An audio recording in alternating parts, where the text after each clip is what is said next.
Hi everybody and welcome to my Musings video for August 2019. So I thought we would start today with a bit of a recap of what I've been up to.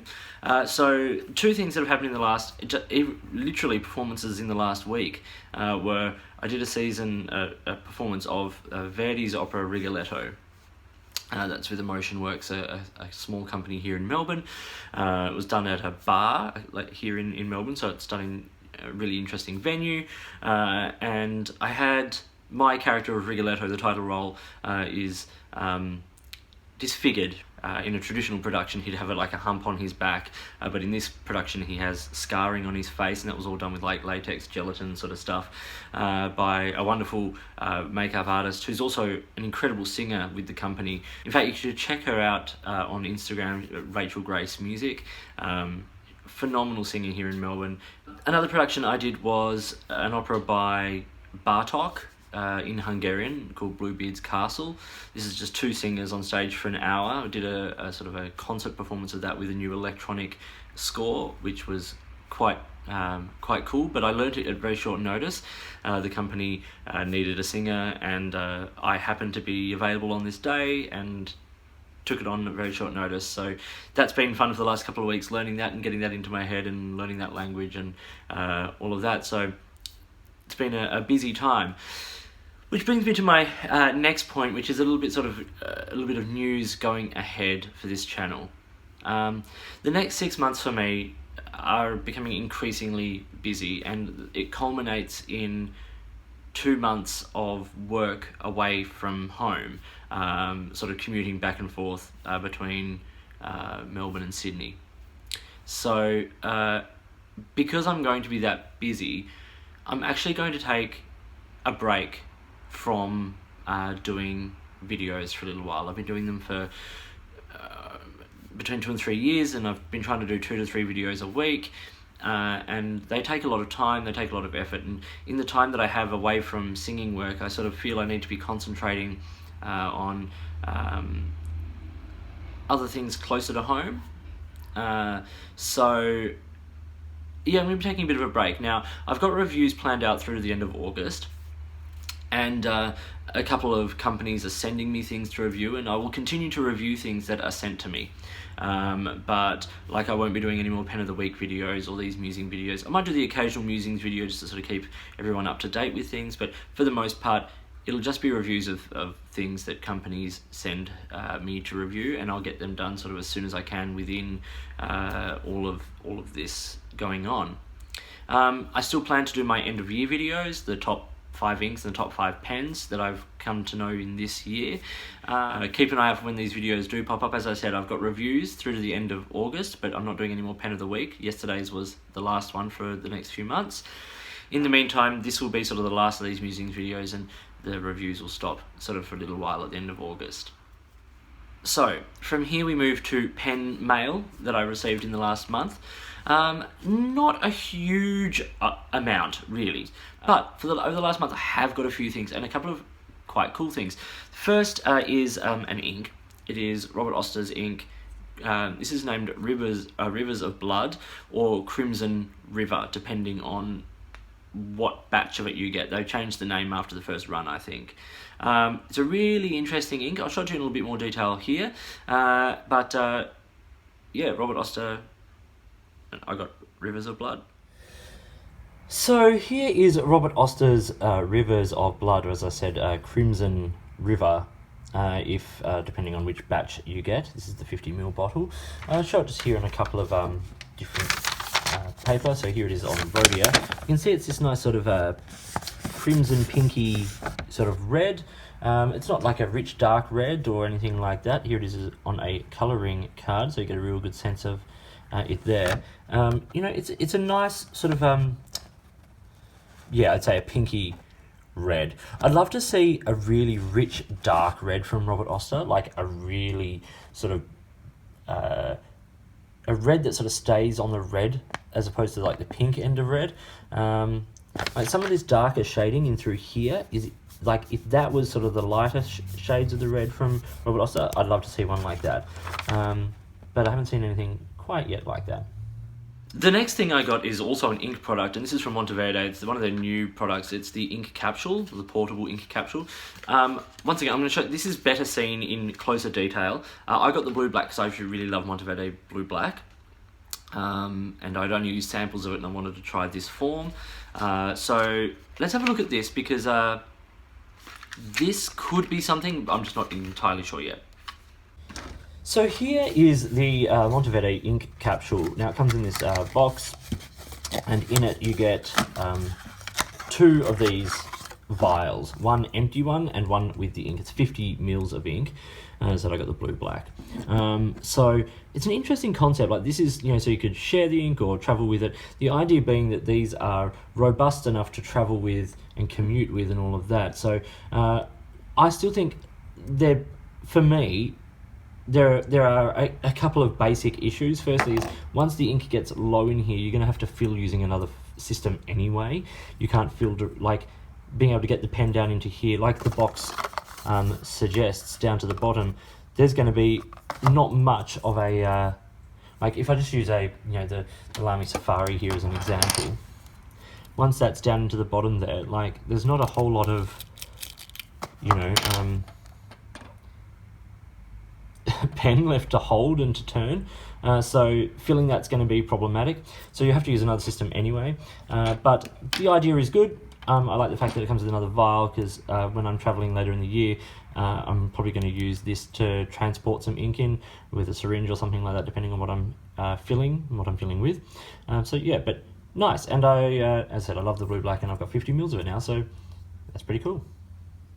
Okay, last bit of pen mail is I got 2 new TWSBI Go's. So I got 2 clear ones. I got a broad and the extra fine. Now, I already had the fine and medium in the sapphire and smoke, so I got 2 clear ones, and whatever colour they come out next, I will get the stub nib in. But I've done videos on these pens before, so you can look at them elsewhere, but I really like the TWSBI Go.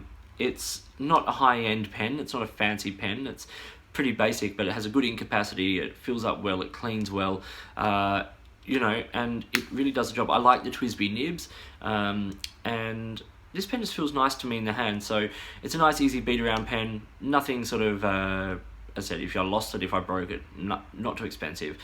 So yeah, TWSBI Go's. So check out my video. I'll try and link it below on the TWSBI Go. There is one more pen that I got. I actually got 2 of them, but one I have inked up, and you'll see it in closer detail when I do the writing sample. But the Wingsung 3013, the incredibly affordable, like $10 Australian, including postage, vac filling pen. Crazy. Now, I reviewed this, it's up on my channel, check that out. I'll try and link that down below as well. You'll see it in action in just a second. But these are a really interesting pen. I really like it. It's got a nice nib on it. I got the medium. The vac filling system is great. It's inspired by the TWSBI Vac 700, but slightly smaller and a couple of little tweaks, which I really like. So please check out my review of that if you haven't already. Really interesting pen, and at this price point, there's not much really around that competes. Okay, now we hit what I'm writing with. So I've got 6 pens inked up this week. I'm going to quickly run through them now, and then we'll do a writing sample, and all will be great. Okay, starting with the Aurora Talentum. Now this is like the Black Ops, I think it's called. It's the large size one. It's got a cool nib on it. Most of these pens I've got inked up in medium, because that is what I write with. And I have this inked up with, check my notes, Lamy Dark Lilac. One of my favourite inks. And an ink that I write with occasionally, and I decided to put it in this pen because this is a nice wet pen, and it's an ink that really looks great in a wet pen, like that shading and the sheen, beautiful. So we'll see that in a second. Following along with purple inks, I have the Pilot Custom 74 here. This is my everyday writer at the moment, so it's getting beaten around a little bit in my pocket. This is the inked with Montblanc Lavender Purple. So actually watch yesterday's Pen of the Week video for that one. Next, still follow along with the purple theme, is the, as I mentioned earlier, the Wingsung 3013, and this is inked with Atramentis Alexander Hamilton. Amazing ink. So in fact, one of my everyday writing purples, if that makes sense. If I could be getting dark lilac every day, I would. But this one and Simplicity's Violet from Ackerman are two really great purple inks. Next is the Parker Duofold, and this is a Centennial, and once again a medium. And I've got this inked up with Diamine Majestic Blue. Really great everyday writing ink in a beautiful pen, so loving it. Then we have the Stipula Etruria Gorilla, another all black pen. You can see sort of what my tastes are probably. Again, a medium. And this is inked up with Birmingham Pen Company's GC Murphy Tarnished Nickel, which is a really interesting ink. It's not really a grey, but very, very cool. Then finally, I have a pen that I'm reviewing this week. Finally, it is the Visconti Breeze. This has a broad nib, and this is inked with Robert Oster Bondi Blue, which is, as you'll see in just a second, a really great match for this pen. So let's look at these now in closer detail and see how they all write. Okay, here we are with what I am writing with. Now, this is Clairefontaine paper, and let's start with the Aurora Talentum. Now,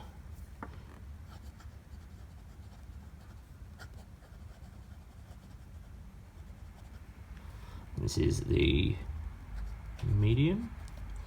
Lovely, wet pen, really, really like it. The ink here is Lamy, dark lilac. Now this ink was a limited edition, I think in 2016. I managed to get a bottle from a friend.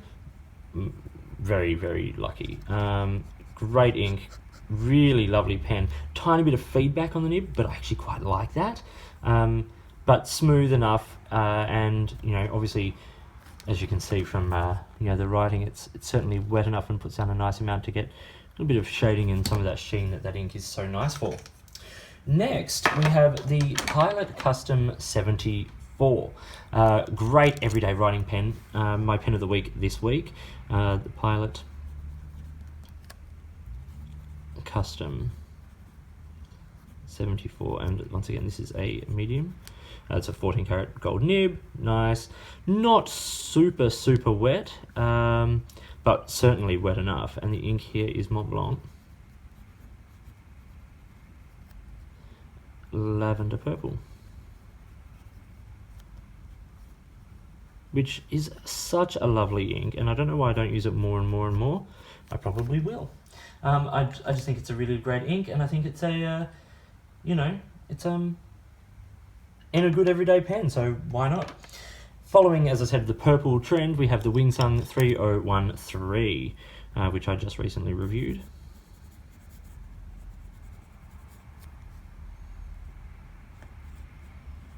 Once again, a medium. Super, super lovely wet writer. And the ink here is Atramentis.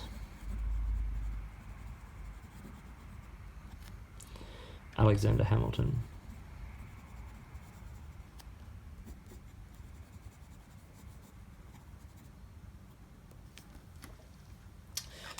At less than $10, including postage, this pen is remarkable. Check out my review. I think it's really, a very special pen at this price point. Next we have, at a very different price point, the Parker Duofold. Another medium, nice gold nib. Just such a beautiful pen. It's funny, this pen became my grail pen, and within days I bought it. I just needed to have one. I tried one and just fell in love. Once again, a great wet pen, and the ink here is Diamine.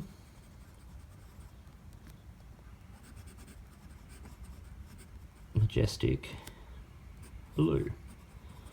We'll see shortly, just hopefully once this is dried.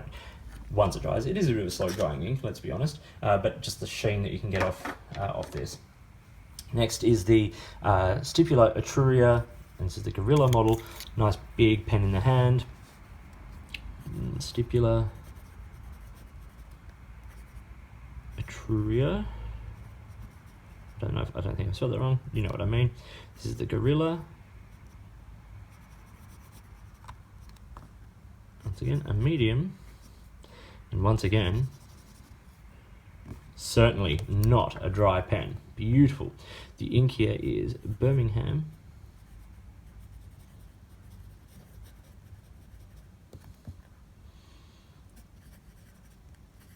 Pen company. This is the G.C. Murphy.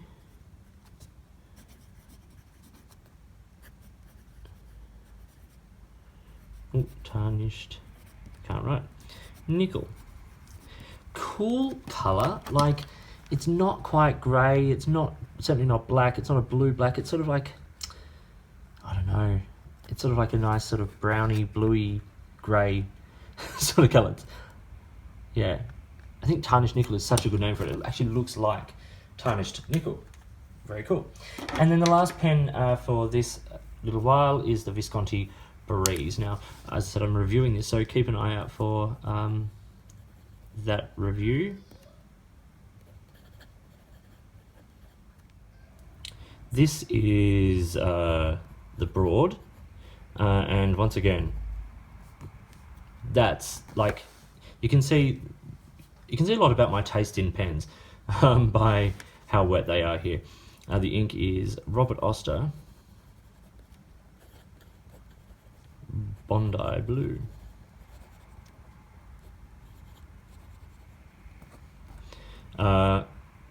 This pen and this ink combination is like perfect.